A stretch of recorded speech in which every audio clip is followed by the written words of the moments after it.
எல்லாரும் அப்படியே தண்ணியில காலை வச்சுக்கிட்டு சூப்பரா என்ஜாய் பண்றாங்க. ஒரு என்ஜாயிங் ரியலி.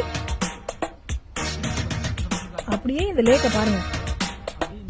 இளநெஞ்சேவா தேரில் எங்கும் போய் வரலாம். அட அங்கே பார் மஞ்சள் வான்முகில் கையால் நாம் தொடலாம். கண்ணோடு ஒரு சந்தோஷம், என்னோடு ஒரு சங்கீதம். இந்நேரம் இளநெஞ்சேவா